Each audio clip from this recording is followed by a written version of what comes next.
naitwa Fatema Lalji, katibu wa heshima wa Lalji Foundation.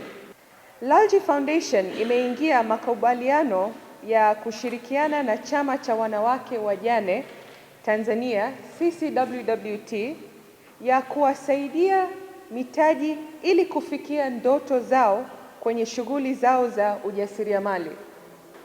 Mtakubaliana nami kuwa wakina mama katika jamii yetu wamebeba jukumu kubwa ya kulea, kutunza na kuhakikisha ustawi wa familia. Kutokana na hali hiyo, wakina mama wengi wamejitokeza katika shughuli za ujasiriamali kama njia ya kupitia kipato na kuendesha familia zao. Hata hivyo, changamoto kubwa imekuwa ni ukosefu wa mitaji na zana za uzalishaji. Kwa kutambua changamoto hiyo, Lalji Foundation imechukua hatua mahususi za kuwawezesha wakina mama wajasiriamali, na tunaamini jambo moja rahisi lakini lenye nguvu, kuwa ukimwezesha mwanamke mmoja unaijenga familia, na unaijenga familia unaibadilisha jamii nzima, na leo ni ushahidi wa imani hiyo. Tumekusanyika hapa kwa ajili ya uzinduzi wa mradi wetu wa ufugaji wa nyuki, mradi ambao uko karibu sana na mioyo yetu. Mradi huu sio tu kuhusu mizinga ya nyuki au uzalishaji wa asali. Zaidi ni heshima, kujitegemea na fursa.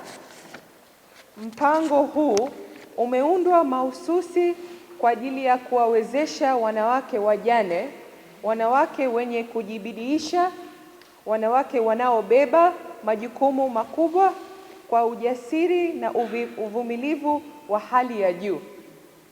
Kupitia ufugaji wa kisasa wa nyuki, tunalenga kutoa sio tu kipato, bali pia ni njia endelevu ya maisha inayoweza kukua kadri muda inavyokwenda. Ahadi yetu kwa ujumla ni mizinga 200 ya nyuki. Leo tunaadhimisha hatua muhimu sana kukabidhi kundi la kwanza la mizinga 50 hapa katika mkoa wa Kigoma. Hii ikiwa ni mwanzo tu wa safari ambayo tutaendelea kuitembea pamoja. Kwa wanawake wanaopokea mizinga hii leo, tunaomba mtambue kuwa mizinga hii sio tu vifaa, bali huu ni uwekezaji kwenu. Ni ishara ya imani tulio nayo juu ya uwezo wenu wa kujenga, kukuza na kufanikiwa. Kwa jina mimi naitwa Rabia Ali Moyo, ni mwenyekiti wa Chama cha Wanawake Wajane Tanzania. Tumefurahi sana kuungana na Lalji kwa sababu wametupa imani na wametutia nguvu. Kwa mfano kama sasa hivi tumekabidhiwa leo mizinga 50, lakini tumeahidiwa mizinga 200 ambayo tutagawa kwa Tanzania nzima. Leo hii tunaanza mkoa wa Kigoma. Tumeanza na mizinga 50. Kwa hiyo kwa kweli tumefurahi kufanya nao kazi pamoja. Changamoto ziko nyingi sana. Kwanza kabisa mitaji, lakini mitaji tayari ndio hiyo tumeanza kupata kutoka Lalji. Kwa hiyo tunachoomba na wadau wengine wajitokeze kama walivyojitokeza Lalji ili waweze kutusaidia wajane.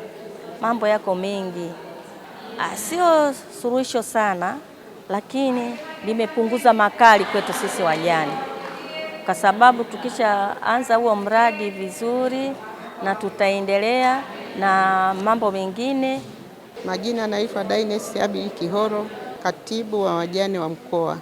Yaani ni kitu ambacho tulikuwa na kiu sana ya kupata chanzo cha kuweza kujikomboa katika maisha yetu na familia zetu. Kwa imani tunajua kabisa hii mizinga tutakapoichukua tutaweza kuwagawia wajane na wengine walioko pembeni ili waweze kukwamua maisha ya familia zao. Majina yangu naitwa Christina John Salubobo.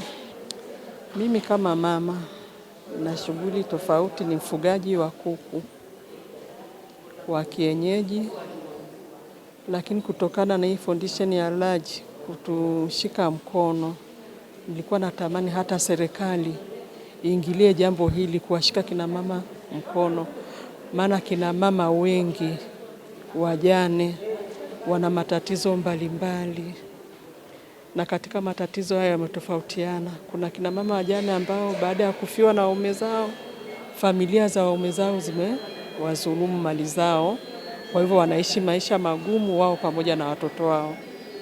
Kwa tulikuwa tunaomba kupitia hii ya leo, na serikali ijikite kutuangalia sisi kina mama wajane tunaishi katika matatizo. Na kina mama wajane unakuta ndio walezi wa ile familia walioachiwa. Hata kama mume alikuwa na uwezo, ameacha mali, zimehodhiwa, zimezurumiwa, mama yule anaishi kwa shida, hana msaada wa aina yoyote. Kwa hiyo serikali ingeingilia kati, ikawashika kina mama wajane. Kwa jina naitwa Rehema Rutakinikwa, ni mwenyeji wa Kigoma mjini. Ujumbe wangu ni kwamba wakina mama tuamke, wajane tusikae tu tumejificha majumbani, tuamke tufanye kazi. Na pamoja na kufanya kazi, kwanza tuamke tukijua kwamba mama mjane ni msingi wa familia.